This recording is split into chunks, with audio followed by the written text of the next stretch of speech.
Hey, welcome to the Happy Rant podcast. I'm your host, Ted Kluck, joined as always by Barnabas Piper. And Pipe, I'm freshly returned from Israel, man. I feel renewed, reinvigorated for the program. It's a little bit different in the summer. I mean, Ronnie's obviously always traveling, but you and I think our travel schedules pick up a little bit in the summer, so it's been tough to get all three of us in the studio at the same time, as it were. But we have a special treat for me today, at least, in that you're going to be interviewing me about writing. Yeah. So I am super stoked about that. Always fun to talk writing with another writer, with somebody who's knowledgeable about the industry. So I'm looking forward to having that convo with you. But before we do, man, I want to talk about my favorite Puerto Rican coffee roaster, Hector Lagares. We have not promoted Hec Lagares on the program in the last couple of weeks, but wanted to remind people that is a thing still. That's out there. If you want amazing coffee, go to happyrantpodcast.com, scroll down to where it says coffee, read about Lagares Roasters and Hector Lagares, and get yourself a pound of Happy Rant signature blend. And Pipe, I'm going to throw it to you now, man. So we're gonna change roles on this podcast. Switch seats. We're going to switch seats, as it were, here in the studio. And I want you to fire away, man. Nothing is off limits. No taboo questions or topics. So fire away, and I'll do my best, okay? All right. Well, I think the last couple episodes we've done, since it has been sort of a disjointed summer recording-wise, with you traveling and Ronnie traveling and me traveling some, we've done some different things. So I interviewed Ronnie about sort of tales from the road from his Christian music career. He interviewed me about how weird it was being a celebrity pastor's kid. So now it is Ted's turn in the hot seat to be interviewed about being a writer, and not just a writer though, because Ronnie writes stuff and I write stuff, but Ted has more than either of us made a career out of being a writer and teaching writing, and he's published many, many, many more words and pages than Ronnie or I have. So he's the most legitimate writer on this podcast. So that's where we're going with this today. You're too kind, man. Well, it's true. And you don't, I know that you are proud of your work, but you don't toot your own horn very much. So this is a chance for me to do that on your behalf, which is the best way to be promoted, to have other people do it for you. Absolutely. All right. So I basically just want to hear how you got started to begin this thing. So growing up, you grew up in the Midwest. Yep. You grew up as an athlete playing football. We'll get into some of that as well. So was writing a thing that you took to early, or something you kind of discovered later on in your adolescence, or even as an adult? When did you sort of find an affinity for the written word? Yeah, absolutely not a thing, man. In my town, and this is not a knock on my town, but like nobody read. Like reading and being excited about books wasn't a thing. I mean, it was all sports for me. It was all sports all the time. And, for me, that was football. And really, it wasn't until, sophomore year of college, I was injured. I had broken the same leg twice and ended up getting a big operation on my leg. And as I was laid up in the hospital, one of my favorite professors, actually the favorite professor of all time, his name was Dr. Burnworth, Joe Burnworth. Sweet dude. Passed away a few years ago, but just an amazing, gentle guy. He came by my hospital bed. He came to visit me in the hospital, and I'll never forget it. He said, "Have you ever considered being a writer?" And I hadn't. I'd never considered it, never thought about it. Wasn't even a glimmer in my eye, but he had me in some classes. When he asked you that, did that what image popped into your head? Because if you'd never thought of it, what was a writer to you in that moment? Like, what did that even mean?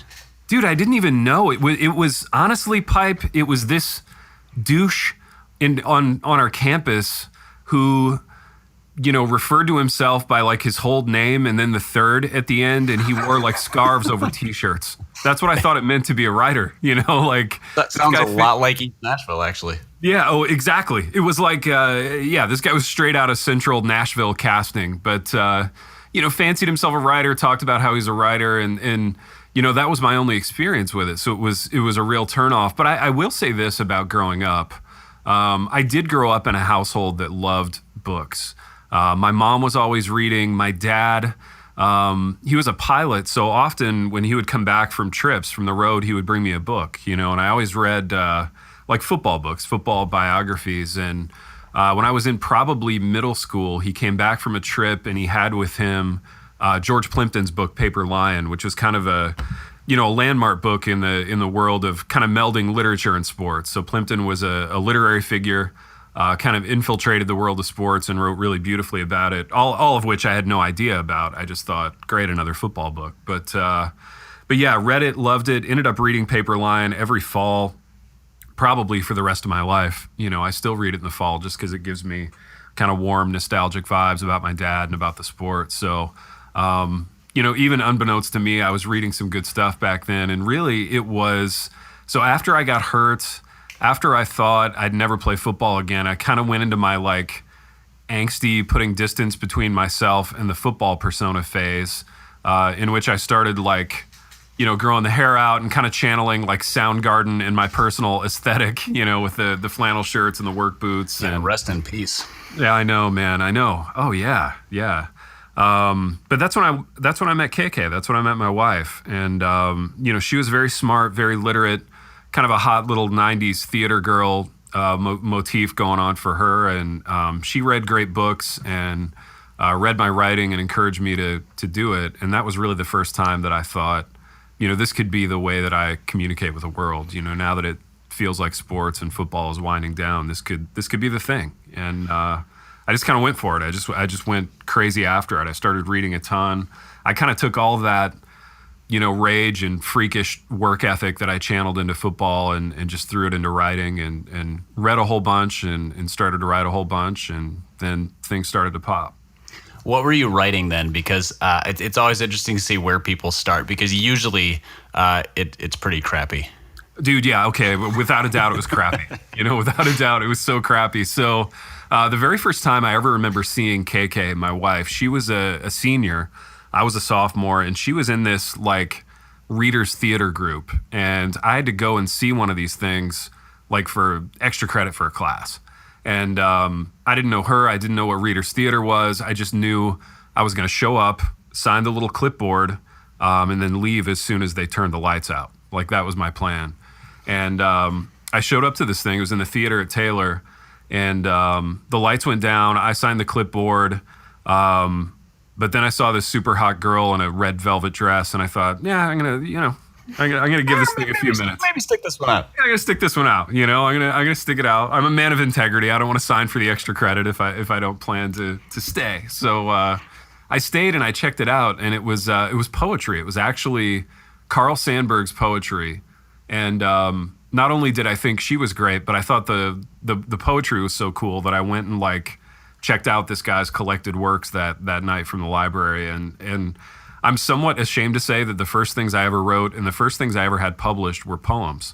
Right after undergrad, so after I graduated, we spent a year overseas, spent a year in Lithuania, and I was writing a ton of, I'm sure, crappy poetry at the time, but some of it got published, and that was the very first thing, man. I'm a little embarrassed to say that. Well, no, I think it's great. I mean, most people start out writing hot takes these days, so I'm pretty sure crappy poetry beats that. At least you were trying to do something literary. Where was that published, or what did publication look like? Because you said it got published. Did somebody read it and go, oh, we should put this in a magazine, or what was that like? What was that process? No, somebody got me, it was probably like my mom. Somebody got me a book called The Poets Market. I don't know if you've even seen these books, but kind of back before the internet was huge, you would go to like Barnes and Nobles and you get this book called The Poets Market or The Writers Market. And it would list all these markets, all these, little literary magazines or other magazines that would accept submissions from writers. So I wrote these poems. I wrote these, I'm sure, crappy, like overwrought poems, and, sat down in my little writer's garret with this poet market. And like, I put them in envelopes and like mailed them out. So that's what it looked like. And I think I still have the first letter that I got back saying that they were going to publish my poem. KK framed it for me. And she framed the poem and she framed the letter. And it was really special, man. It was that time in life, you're in your early 20s and you feel like the sky's the limit and you feel like writing is going to be this super glamorous thing. And you just feel like your wife's really impressed, And I have to tell you, it never quite felt like that again. But I'm glad it felt like that the one time. It was really fun to get that letter back and find out that I had been published. And Yeah, give you a little boost to keep going. dude, it gives you a little boost to keep going. And I realized like I want to feel that again. And that led to more things. And these were small, like little literary poetry journals that, I mean, I'm sure don't even exist anymore. But the first Was it a paid thing, or was it like you got paid in publicity? No, they paid you in copies of the magazine. So like they sent me the nice. letter, and then they sent me like 10 copies of the magazine. At which point I thought about the people that I knew in real life, and I was like, no one wants this. I can't think of one person that would want this, including my parents. So yeah, it was a little humbling on that level, but fun, man. You felt like you were a part of something. You felt like, hey, somebody likes my work. Somebody's going to read my work. And, little do you know at that age and at that stage, like how freakishly hard it is just to make it at all. But it was fun, man. It was really fun. Did you ever catch heat from your football buddies I realize you kind of transitioned from traditional jock to the creative literary world, but did you ever catch heat for that transition from meathead to bookworm? Yeah, no, that's a great question. I never really did, to be honest. And the weird thing about football is and this is one of the things I love the most about being a player, being a coach. Football is an extremely accepting world. Like basically, if you're not a douche, you can kind of do whatever you want, and the guys are like, oh, you write poems, whatever. And just make the play. Just make the play. Yeah. Just be a good teammate. Don't be a jerk in the locker room. I mean, it's a very accepting world as long as you kind of play your cards right within it. So, I did have a nickname. The year 2006, the year that I played arena football, they knew I was a writer and they knew I was working on a book about the experience. So I got the nickname Paperboy. So my nickname was the Paperboy. That's a great nickname. Dude, it was perfect. And it was perfect also in terms of how like a little bit off it was. Like it wasn't exactly a perfect reference. And I never explained to the guys like, well, I'm not the guy that like, puts a rubber band around the paper and tosses it on your doorstep. I'm like the guy that writes the articles. But, in a football context, you don't explain those things per se. But no, it was a great nickname, man. I absolutely loved it. All right, one other question before we kind of move on with the writing career. So it sounds like you sort of tripped and fell into writing because you read books that your dad delivered to you. I mean, you were around reading, so your parents, but Plimpton's book ended up in your hands, and then you sort of accidentally ended up at this theater thing where not only did you see your current wife but you also sort of fell in love with poetry. Any other sort of accidental influences along the way? Oh, and the injury with the professor. So you have sort of 3 accidental occurrences. Any other things that sort of stand out as accidental occurrences that bumped you down the writing line? Dude, yeah, I think almost every occurrence I had as a writer was accidental. So, I mean, and this is the weird moment where you start talking about providence, and you realize that like, none of these things were an accident. And I think in spite of all my protesting and saying that I wouldn't have wanted to have been a writer or an intellectual, I mean, the Lord definitely had it in the cards for me to do this. But yeah, I mean, there are all kinds of little accidents. Like KK gave me, early in our relationship, she gave me a copy of The Catcher in the Rye to read, J.D. Salinger's book. And, again, I don't know how I got through like high school and early college without even knowing that this existed, but that's the life you live as a meathead, like you really like things like that escape you, things that are normal to other people. Like they just fly right by you. So I'll tell you that there's a benefit in that too. Cause I maybe it's cause I switched schools a few times growing up, but I missed a number of the books that you're supposed to read in high school. So I didn't read them until my 20s or even 30s, which means that I was old enough to appreciate them. So I didn't read To Kill a Mockingbird or The Great Gatsby or any of those until I was old enough to understand kind of the impact of them and really appreciate it. So I'm glad I missed them when I was 16 because I was an idiot. Dude, such a great point, man. Yeah, much of what they assign in high school either A, truly sucks, or B, like it's just too soon. It's too soon for a kid. I think it's utterly too soon for a high school kid to understand The Great Gatsby. Like you have to be an adult, you have to have loved and lost, you have to have wanted something that you didn't get in order, for The Great Gatsby to mean anything to you. Right. So yeah, same with me, man. I'm really grateful that like I kind of got to experience that stuff as an adult, and it was absolutely the right time. So yeah, KK gave me Salinger.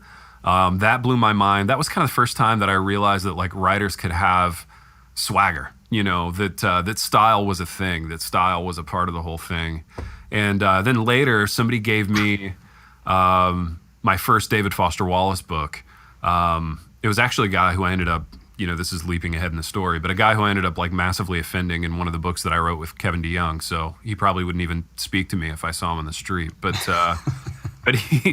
he let me borrow my first David Foster Wallace book, and I fell in love there with Wallace, obviously, which I've covered ad nauseum on the program. But as far as writing projects, the one that was really kind of a happy accident. So myself and my two best friends from college, we were both in the midst of our first kind of crappy day jobs.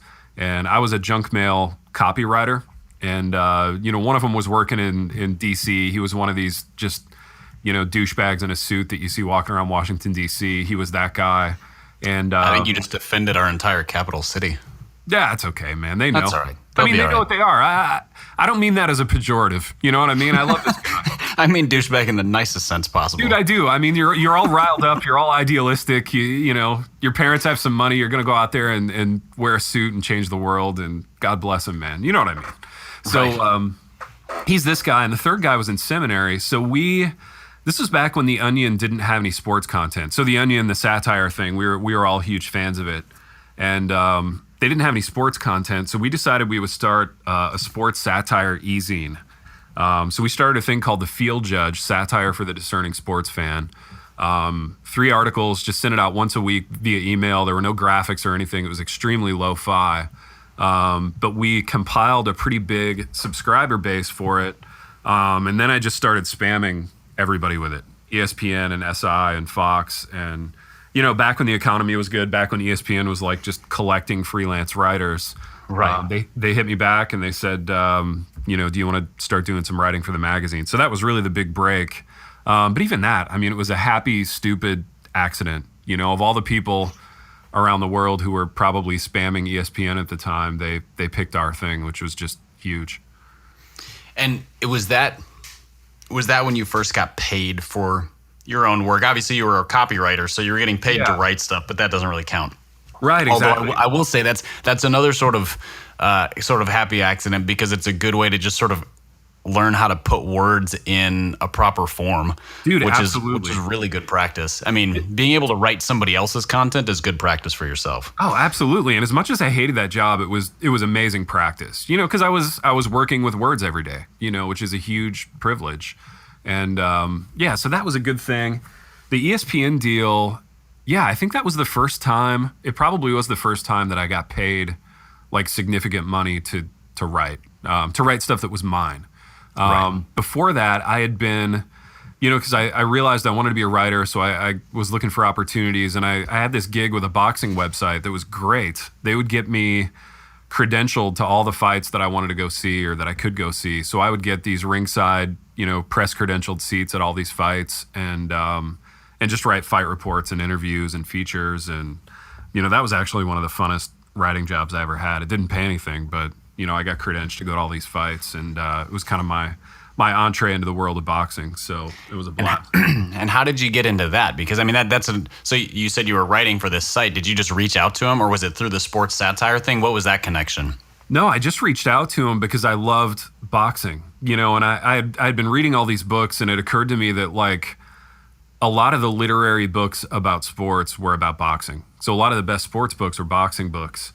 And, I'd read a bunch of these things, and I'd always kind of had a sort of romantic fascination with boxing. I think when you were a kid growing up in the 80s, you had both Rocky and Mike Tyson. Yeah. So as a kid growing up in the 80s, like you were kind of steeped in the, in the romantic lore of boxing. So I started going to a gym. I started training. I learned to fight. I started sparring in the gym, and kind of concurrent with that, I was doing all these fight reports and going to see all these fights. So it was fun, man. It was kind of a deep dive into the world of boxing, and yeah, I just reached out to these people, and I just said, look, I'm not a super experienced writer. I've gotten some poems published, and they were like, great, come write for us. So it was again, a huge break. All right, so that was so you're now a paid writer in some capacity. You're at least drawing checks for some of your work. Yeah. You're writing. Did you say for ESPN the magazine? Yep. And was that mostly on the satire, or were you doing more like stories for them? Yeah, it was both, man. It kind of started with the satire and then grew into stories. So here's how that worked. It was crazy. So they had this stable of freelance writers for this little section in the front of the magazine called The Jump. And what they would do, they would send us all like a huge exhaustive list of everything that was happening in sports for like a 2-week period. And we'd all get this list, and all we had to do was go through the list, and for everything we were interested in, write like a funny paragraph about it. And so we would write the funny paragraph, send the thing in, and they would send us a check. And then you would get the magazine in the mail, and you'd look to see if they had used any of your stuff. So that was kind of like the baseline of how it started. And if you look at those early 2000s, late 90s, it was early 2000s, ESPN magazines, like a bunch of those guys have gone on to do like significant stuff in media. Like some of them went on to write for Jimmy Kimmel, and one of them was Bill Simmons, I think. So like there were a bunch of these guys that, ESPN decided had some talent, and, they just threw a few $100 at them every couple of weeks. So it started with that. And then, I kind of got the leverage or got the entree to where I could pitch stories to this editor. And then I started pitching stories to the .com editors, and really ESPN was just like anywhere else. If you had a good story idea, if you had a unique angle, they probably said yes. They said yes more than they said no, for sure. So, I got a chance to do interviews, cover fights, write longer kind of satirical stuff for Page 2. They had this thing called ESPN.com Page 2, which is where Simmons used to write. I loved Page 2. Yeah, that was Bill Simmons, and it was, who else was on that? Hunter S. Thompson wrote for Page 2, which was ridiculous. Yeah. Like to... Scoop Jackson wrote for them for a while. Yeah. I mean, to go into the office in the morning and realize like, oh, there's my article and it's next to Hunter S. Thompson's, that was a pretty huge deal, man. That felt really good. So... and obviously when it came time to pitch a book, to do a book proposal, like just having the ESPN credential next to your name didn't hurt at all. And, it just opened up a lot of other magazine opportunities. Yeah. It's like if you're a regular contributor to the Gospel Coalition and pitching a book to Crossway. Yeah, exactly. I mean, you're basically in, It's a shoo-in. Yeah. So you wrote for ESPN, ESPN the magazine. What did you contribute to Sports Illustrated at any point? Dude, I never did SI, and that's a huge regret of mine because as a kid I grew up reading SI. That was the other thing that was in our house. I mean, honestly, if it hadn't been for SI coming to our doorstep once a week, I would be functionally illiterate to this day, I think. Like that was steadily kind of my trickle of good writing. And back in those days, as you know, man, SI was full of great writers. Oh, they had brilliant writers. Dude, they did. It was a thick, like substantial sports magazine. You had Rick Riley on the back page. I would always flip to the back and read Riley's column first. It was hilarious. And he used to have a fastball too. I think he's lost it, but yeah. He was good. Dude, he was kind of I don't know, this is going to be a comparison that will make people mad, but I mean, he was kind of the early Bill Simmons in terms of having his own brand and being funny. Simmons, I think, has taken it to another level, obviously, but yeah, Riley, he had his own brand. He had his own thing going. He was the back page guy. It was always funny and insightful and could be touching. It was just good writing. And every week, man, I would get that mag and I'd read it, front to back. And really kind of regret that I never did any SI work. I mean, they still have. I mean, they still probably have the best sort of long form sports writers, I think. I mean, I guess Wright Thompson writes for ESPN now, and he's fantastic. But dude, Wright Thompson is a freak, man. That guy's a freak show. I love his stuff. S.L. Price, who writes, I think he's Sports Illustrated. I think he is Sports Illustrated. Yeah, he does a really nice job. I mean, as far as writers that I like actively fanboy who aren't dead, the list is short. But Wright Thompson is definitely on it. He does an amazing job. And I feel like if I had stayed in the ESPN pipeline, that would have been my goal. My goal would have been to do stuff like he does, long form, deep dive kind of stuff. But, the career took a turn there in the mid 2000s and I decided I wanted to do books, and that's kind of how it went. All right. That's a natural setup for my next question, which is you decided to do books, and I know that I don't know what your first book was, so you can answer that question first. Is what's your first book? But then you got into writing some biographies, specifically sports biographies, and you've done a number of those over the years. Some of them more recently with younger athletes, but you did a Tyson biography, didn't you? That was my very first book, man, and it's nutty. Oh, that was your first one ever. Wow, that's starting on top. Dude, here's how that thing came about. It was crazy. So we were in Orlando visiting my in-laws, and my in-laws at the time were doing very well. They were living in this like quasi-McMansion-y gated community in Orlando. They were working for Campus Crusade, which, you know, good buck in that racket in those days. That's a whole nother story. But nothing like nonprofits for money. Suffering for Jesus, man. But anyway, they were there, and being that it was Orlando in the summer, it was like 150 degrees with like 150% humidity. It was just miserable, right? In the middle of a swamp. And we were stuck there for like a week. And I'm sitting around, I'm bored out of my mind. And I look across the street in this posh kind of gated community, and I see this dude, this big African-American dude, semi-familiar looking to me, but I couldn't place him. But he was this big rocked up guy, man, looked really fit. And he was out there sweeping a sidewalk, doing yard work. So one day I was so bored, and this is very atypical for me and for an introvert. I went over and I introduced myself, and I just said, "Hey, you look really familiar. I don't know what from, but you know, my name's Ted, and I'm staying across the street." And he introduced himself. He was Pinklin Thomas, who was heavyweight champion for a minute in between Muhammad Ali and Mike Tyson. So being the fight fan that I was, I knew him immediately.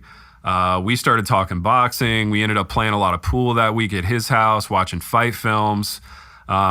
He kind of spun out his life story to me just conversationally over the course of that week. And at the end of it, he goes, you know, I know you're a writer. I know you're doing stuff with ESPN. Would you be willing to write my life story and turn it into a book? And I, of course, said yes, having no idea how to write a book proposal. I'd never, you know, I don't want to say I'd never thought about doing a book, but I really hadn't at that point thought about doing a book. And so I said yes. I went home, you know, Googled book proposal templates for a half a day, taught myself how to write one of those, and just started blasting it out to publishers who would accept unagented submissions. At that time, I didn't have an agent, didn't even know what that looked like. So I just started blasting this thing out, and the feedback that I got back was really cool idea, really good writing, but Pinklin Thomas isn't famous enough to sell a book on his own.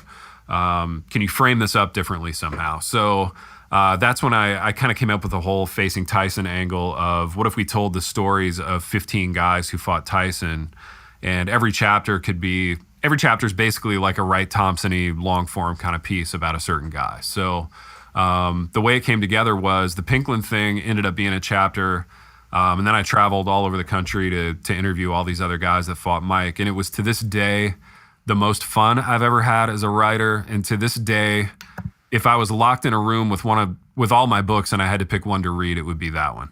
I love that book, had a blast doing it, loved all those fighters. They were phenomenal guys. So who were, this is not a quiz, you don't have to remember all, but who are some of the fighters you highlighted in there? Dude, Evander Holyfield was one. Holyfield was the guy that got his ear chomped off by Tyson in Vegas. So seminal moment. Yeah, seminal moment in boxing history, dark moment. But I flew to Atlanta to visit Evander Holyfield, and we had made an appointment. It was going to be my last interview for the book. And when I got to his, at that time, palatial, mansion in Atlanta, I learned that he was in Cancun. So I swore a whole bunch and punched my steering wheel, and then told the guy that I would just chill in Atlanta, and if he showed up, to call me. So lo and behold, about 9 o'clock that night, I was sitting in a Barnes & Noble just reading books. Holyfield's handlers, his people, called and said, he's back. He wants to meet with you. So drove out to Evander's house again, and we had an amazing interview. He had me, I was in his office, and he got me up out of the chair, and he was putting his shoulder into me, showing me all the things that he did to bully Tyson and beat Tyson twice. So that was pretty incredible. Met with Tyrell Biggs, who was the 1984 Olympic super heavyweight gold medalist. He had me meet him at 11 o'clock at night on a street corner in Philly, in a really rough part of the city. And I pulled up. I was super nervous. And he called me on my cell and he said, "Don't get out of your car. I'll come to you."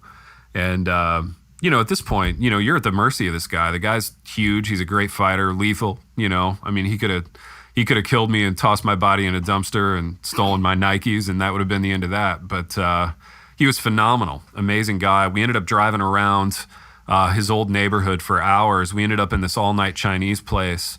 And I asked him the question. I said, if you hadn't been a fighter, like, what would you have done? Pretty standard question, standard sports type question.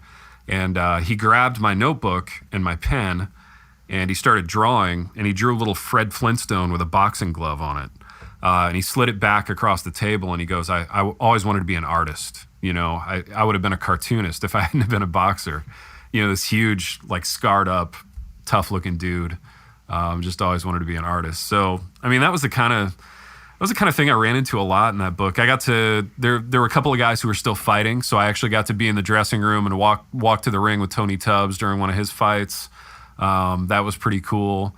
Lennox Lewis, got to interview Lennox. Trying to think of other names you would know. I met Tyson after his last fight with Kevin McBride in DC, in which he got knocked out. Tyson was phenomenal, thoughtful, regretful, introspective, everything you want out of a person, much less just an interview subject. He was outstanding. So a lot of people don't believe that when I tell them that, but he was great. Well, that makes sense to me that he would be that way. I mean, I've seen a couple interviews with him, and he has a side to him that is very different than biting off ears and committing criminal acts in his early years. Yep, so absolutely. It's good to hear that he's turned around. Oh, and he's got facial tattoos, which also give people the impression he's completely insane. Dude, I think Mike is fascinating on the level of, here's the thing with Mike, there's two sides to him. One is, the verse in the Bible where it goes, your God is your stomach. That's Mike. Mike is governed by his impulses, and I think a lot of people who don't know Christ, like that's how I would be. If I didn't have Christ as the governor, like keeping me in check, I would totally be that guy. I'd be completely governed by my impulses and my appetites. And so I think there's that aspect of Mike, but there's also the aspect, and this is the common grace, like created in God's image aspect. Like he really feels bad. Like he feels guilty. And I think he understands the depravity of some of the things that he's done. And, I left that press conference after the McBride fight just blown away by that aspect of his character. Like this guy really, he gets sin in a way that a lot of Christians don't get sin, if that makes sense. Yeah. Which is, he gets it and he doesn't kind of at the same time. Exactly. It's one of those kind of odd conundrums. For sure. So how, you started off writing that book with the intent to write one guy's life story. It became part of a whole book. How did he feel about that? Sort of not having his life story written, but having it included in a larger book? Bittersweet, bittersweet. I think the thing about famous people or people who experience any level of fame at all, I think they all think, or many of them think it's bigger than it actually is. And so you lose a little bit of that perspective. And the other thing that happens is you always think that getting the fame back is just around the corner. Like a couple of things break your way and then you're back on top. And, the fact of the matter is neither of those things is true. Most people who are famous, the world doesn't care. And for most people who are famous, like you're never going to get it back. So I think it was bittersweet dealing with kind of the reality of that and where he fit into the broader picture. But hopefully it was sweet in the sense that I think I did a really great job with his story, and I hope he felt honored by it. And, that principle for me has kind of, I've tried to let that drive the nonfiction that I've written over the years, even guys with tough stories, and even guys with stories that aren't necessarily flattering. You always want to do your level best to honor that person and honor their honesty and their willingness to share the story. So hopefully he felt like I was able to do that. You just said something really interesting, where you said, I think I did a really good job with his story, which I'm going to transition to a slightly different line of questioning. Yeah. And that is, so at this point you've written the book, you've written a whole lot of things. You've published them. You have a byline in a variety of publications, websites. What does confidence as a writer for you look like then? Are you an egotistical writer? Are you still sort of racked by insecurity every time you hit send on a piece? Were you ever racked by insecurity? Sort of talk me through the insecurity, confidence, ego sort of triumvirate. Dude, okay, first of all, fascinating question. You're doing an amazing job. This is really interesting. I think, sadly, at that time of my life, I was an egotistical writer. In that, and this is the sin part of my own heart, and I'm ashamed of this, and I repent of this, and I have. I felt like I deserved more than I was getting. And I think I felt like I was better than I probably actually was at that time. And again, I'm not proud of that, and I'm kind of ashamed to say it. I think it's funny, man. Writing is the only thing that I think I've ever been truly confident about. Even when I played football, and even when I was really strong and I was really capable and coming into my own as a player, my bravado was always kind of false, for a variety of reasons. One of which being, I had a dad who was so afraid of me getting a big head. I think he convinced me that I was a worse athlete than I actually was.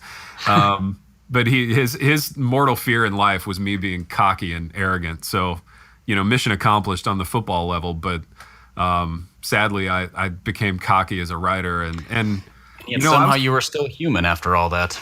Yeah, exactly, man, exactly. I think I just always felt really confident about it, even when I shouldn't have.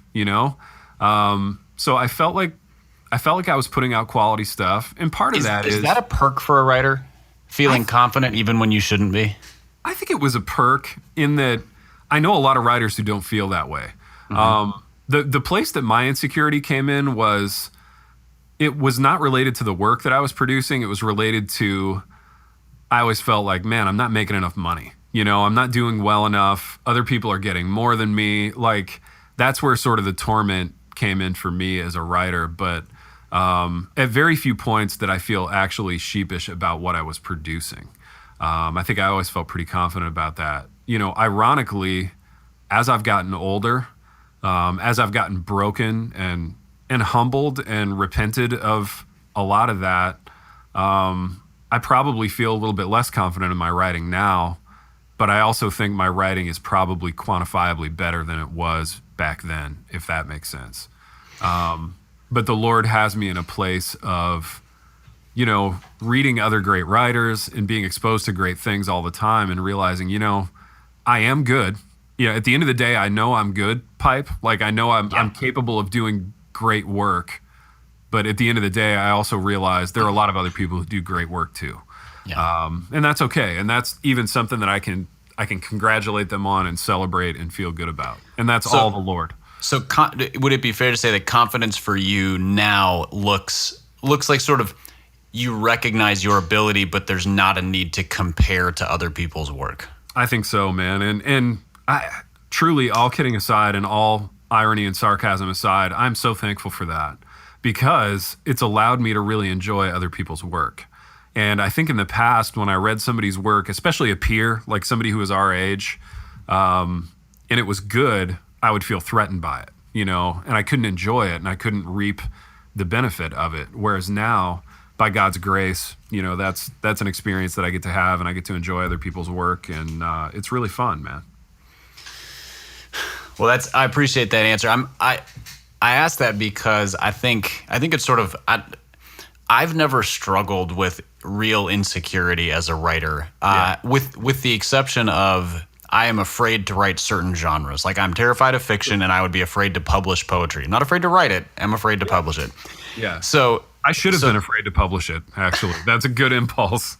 but at the same time, there's a there's lessons learned from putting crappy workout and either taking your lumps or realizing that like the lumps aren't that bad. You sort of, it's like a toddler learning to walk. You trip and fall and you get some bruises, but that's not so bad. You learn not to be afraid.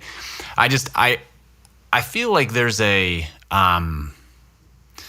sort of a tone around writing where people sort of talk about how perpetually it's such a grind and I'm so fearful to publish. And I'm just curious what your thoughts on insecurity and ego were, because I don't resonate with that. And so I'm always like, if you hate it that much, don't do it. Yeah, go do something else. Yeah, I mean, writing for me is joyful. I love it.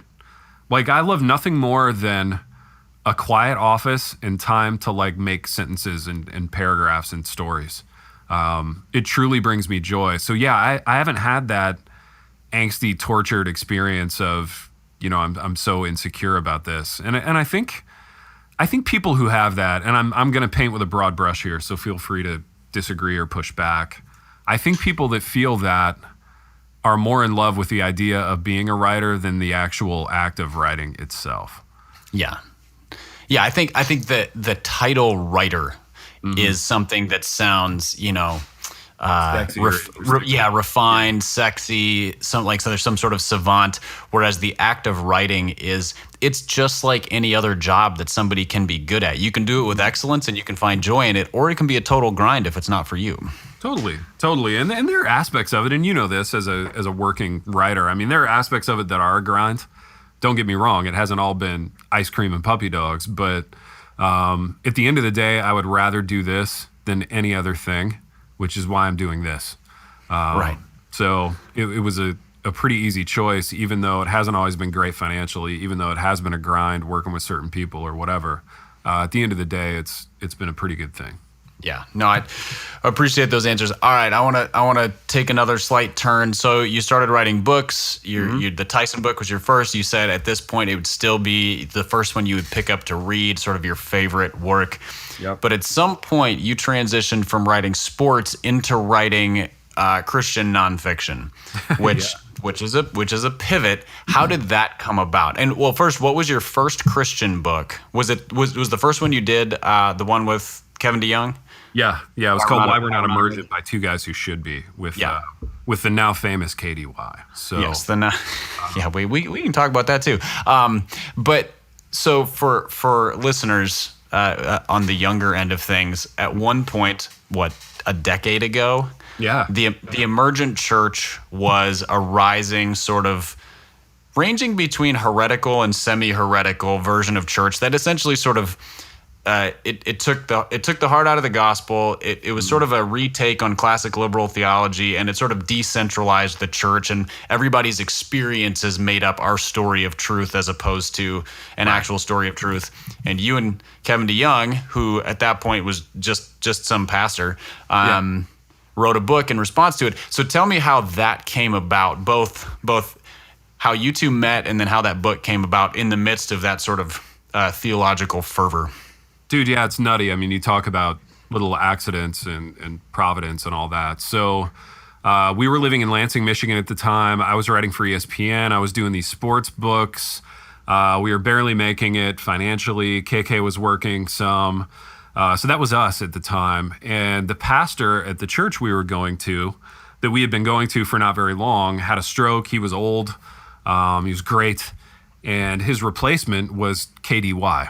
And I'm condensing here, but he was just a kid, man. He was just a snot-nosed Dutch kid from West Michigan, the types of which grow on trees in West Michigan. You know what I mean? They grow up in Grand Rapids or Holland. They go to seminary, whatever, and they come to be the pastor at your church. So that's literally they all go to Hope or Calvin. They all go to Hope or Calvin. He went to Hope. So that's literally all I knew about this kid. When he showed up to pastor our church. And at that time, he was only a couple years younger than me. So I think I was probably in my mid to late 20s. He was maybe in his mid 20s. And so he shows up, he gives a couple of sermons. I say to my wife, and this is going to be weird for you, but I say to her, I swear to gosh, man, as I sit here, I said to her, this kid's going to be the next John Piper. Like, he was that gifted at expositing scripture. And I didn't know all that meant. I didn't know everything there is to know about your dad. I still don't. But I was just dipping my toes into like Reformed theology and John Piper's work and all that. And I just thought this kid he has it. He has it. He has like whatever it is, he has it. So we actually started hanging out and became friends, not because of that, but because we were both Chicago Bears fans. So we had both had roots in the Chicago area. KDY lived there for a few years. When he was growing up, my extended family's from the Chicago area. So we were both Bear fans. So we would get together and watch Bear games.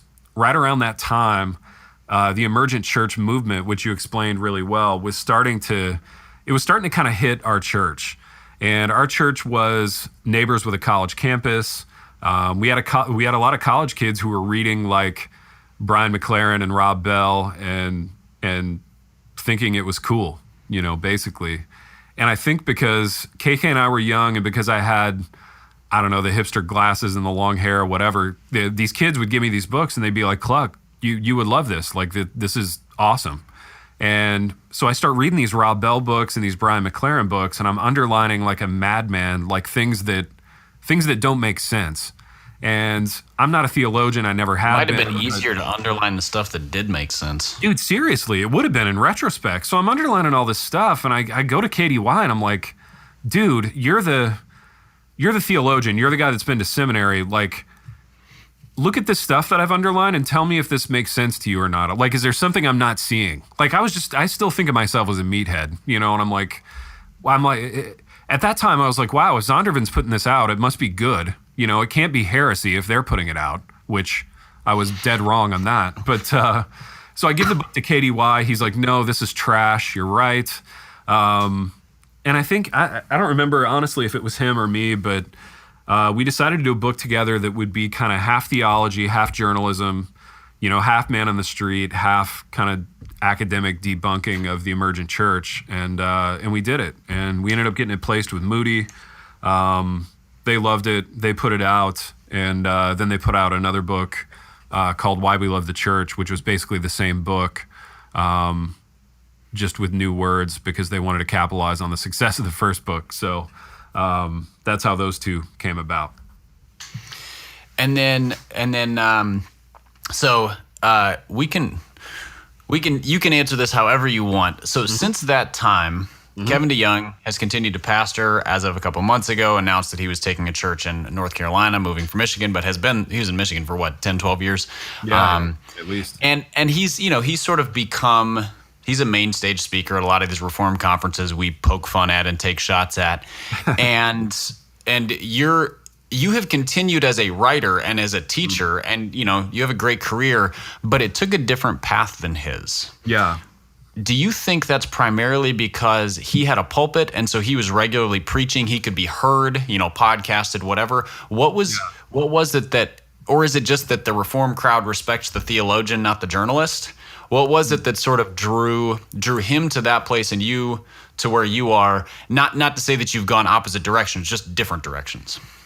Yeah, no, different directions for sure. And to be clear and completely honest, I think for a long time I was jealous of his success. And again, things that you're ashamed of, things that you repent of, and all that. It's it's in the past, thankfully. But yeah, it really tweaked me for a while that that he did experience that level of fame and I didn't. But I think it's the reasons are myriad. I would boil it down to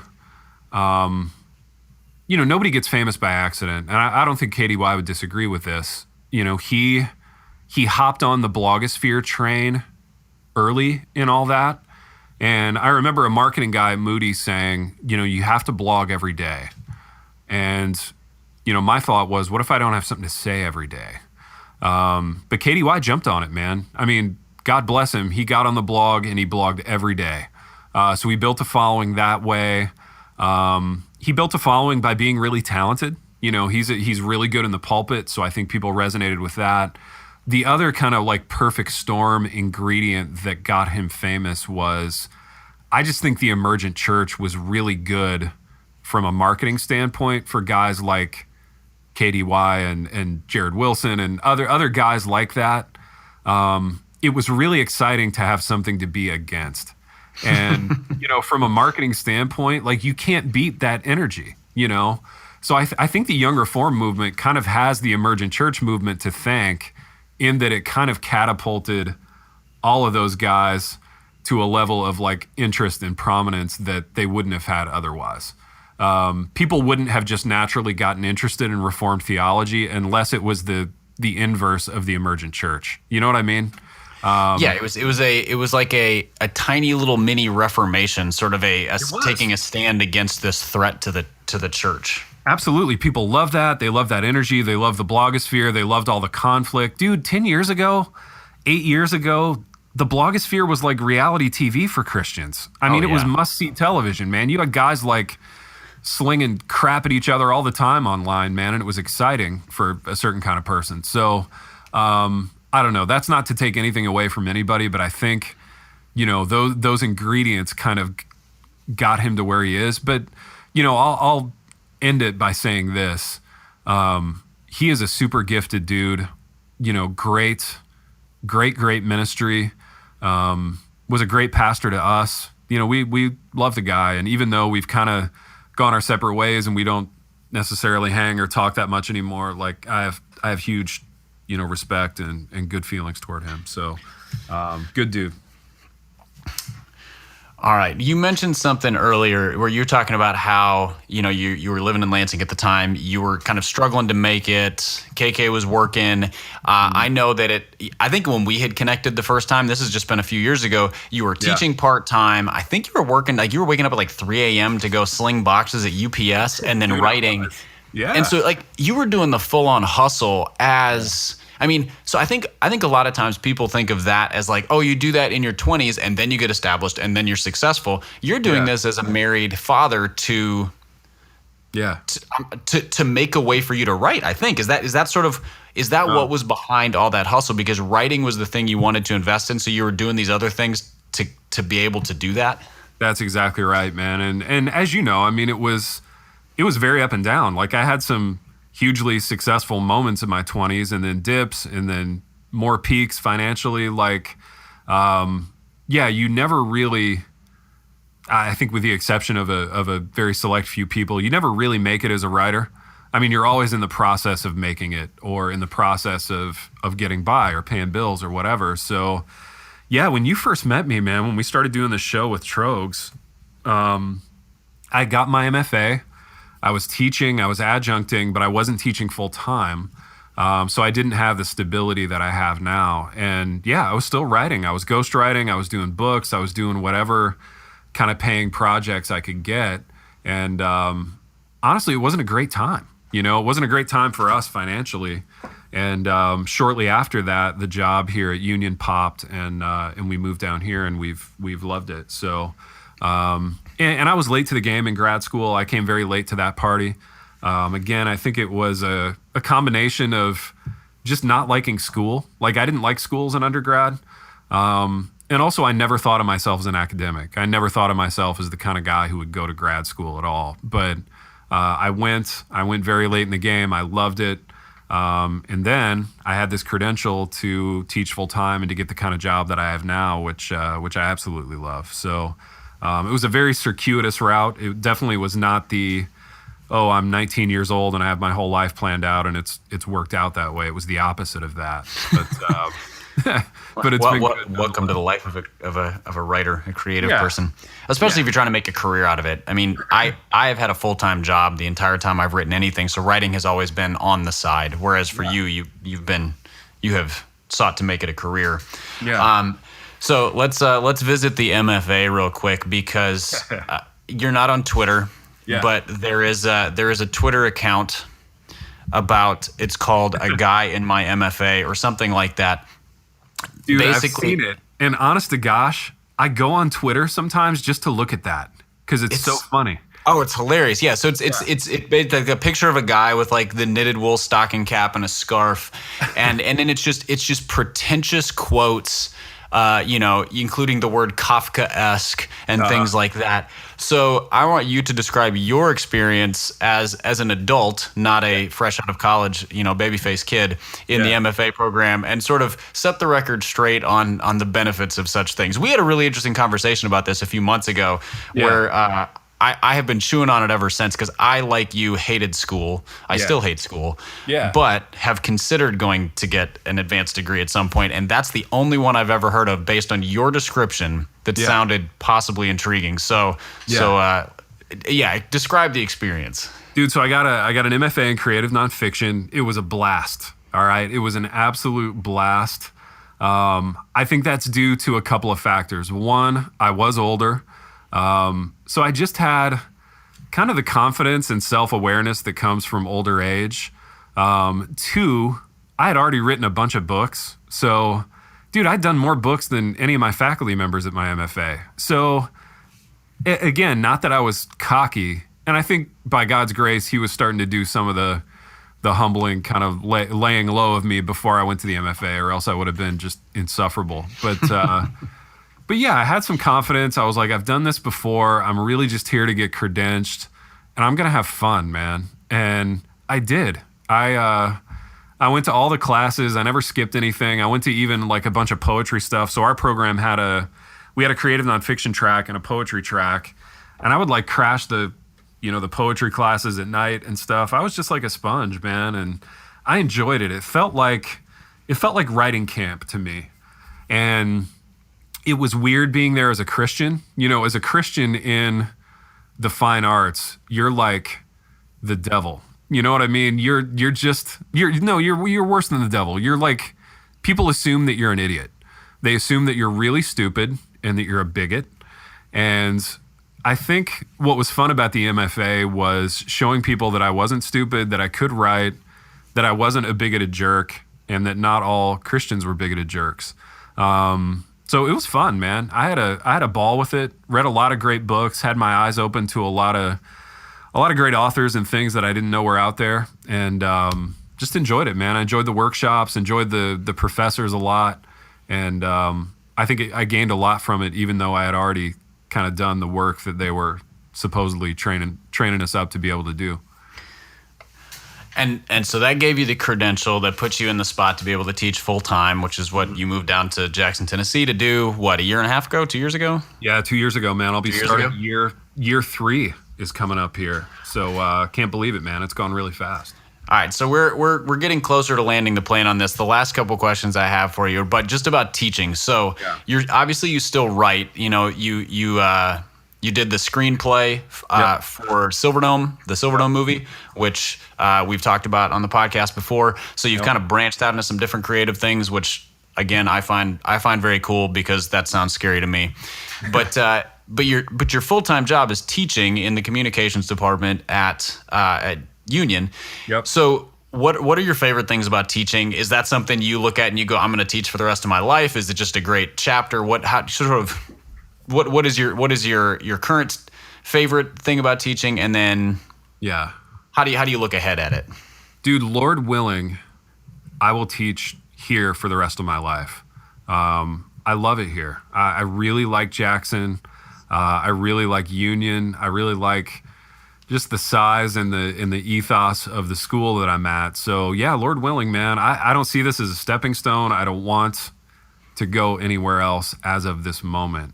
I love teaching, man. And I love the relationships with the students. I love seeing the light bulb go on for them, which is kind of a cliche thing for a teacher to say, but you know what it is? I think it's that moment where students realize that journalism can sound really cool and that writing can be an exciting experience, when they read a great feature, or a great long form piece, or a great kind of Wright Thompson-y thing, and they go, man, I thought journalism was, covering a car accident and writing the 5 W's into your lead, but journalism can be this incredible, artistic, expressive, creative, stimulating thing where you get to have your own brand and your own voice and your own style. And I think, building the program around that experience has been really gratifying, man. And it's been fun to see students have fun with it.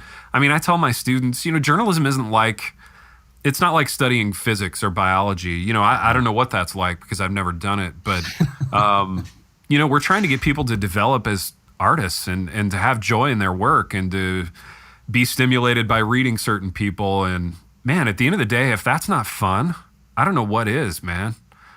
So what we do is a lot of fun. And I don't know what it's like for other programs, but it's a blast to do what we do. So I really love it, man. And yeah, like I said, I hope I'm here for a long time. What is teaching journalism in a Christian institution? So you're not teaching news reporting, and you're not. I mean, it's not a. I mean, yeah, you are. I was gonna say you are, but it's not not just that. It's that with a different foundation, I would think. So what is teaching it at a Christian institution? Sort of what's the difference between that and just sort of, like you said, the 5 W's and writing a good lead and those kinds of things? I mean, on one level, hopefully there's very little difference. I mean, my goal for my students is to get them so prepared that they can go out and compete at the highest level. So, I mean, my goal, my dream for my students and for this program is to have kids writing for ESPN, the magazine, or the New York Times, or wherever, and competing and doing really well. So I don't want to cater the program, and I don't want to have the kind of program where I'm just preparing them to go write for the Baptist Press or whatever. Now, the exciting thing about teaching at a Christian institution, and the thing that I love about it, is that, we can bring the gospel and Christ into the classroom as we talk about all these issues that are germane to the worlds of journalism and media. So, I mean, it's hard to talk about a lot of these media issues without bringing Christ into it. And I'm just so thankful that I'm at a place where I can do that, and it's not weird. Because that worldview obviously colors and drives the way that I handle myself as a journalist, and it will color and drive the way that my students handle themselves, Lord willing. And it's just cool to be at a place where we can bring that into the classroom. Very cool. All right, this is the last question. So this is looking ahead at future writing projects, or maybe something you're in the middle of that you haven't revealed yet. What's a work that you would like to do? Something that's sort of you've been chewing on for a while. So do you have like an Infinite Jest type of work in you, sort of that gigantic seminal work by your favorite author, or anything else that you're just sort of like chewing on that's maybe someday? Man, that's good. I don't think, as I sit here now, I don't think I have an infinite jest, because I don't think I think of myself in that way anymore. And this kind of speaks to the ego question that you asked before. And for better or for worse, I don't think of myself as the guy who will write that kind of thing. And, I think Wallace, for all of his virtues, he did have a huge ego, and he thought of himself in that way, and it gave us infinite jest. But I'm just not in that headspace anymore. For me, I'd really love to do some movies.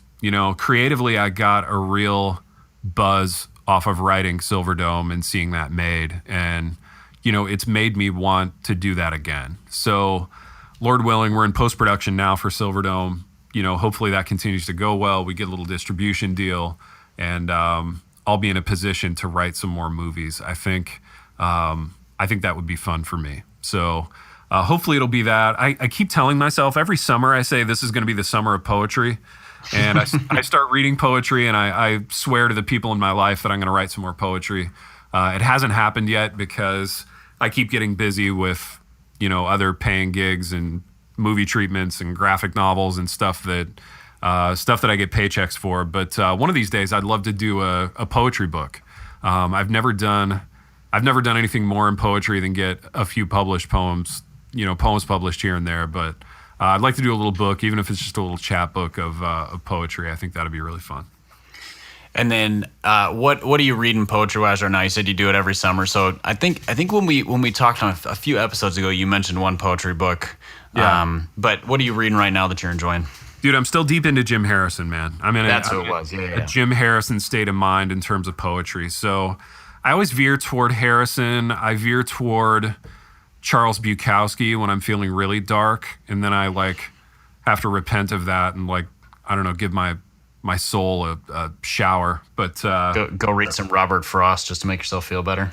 yeah, I love Bukowski, and love Jim Harrison. So I'm kind of in that frame of mind right now, poetry wise. All right.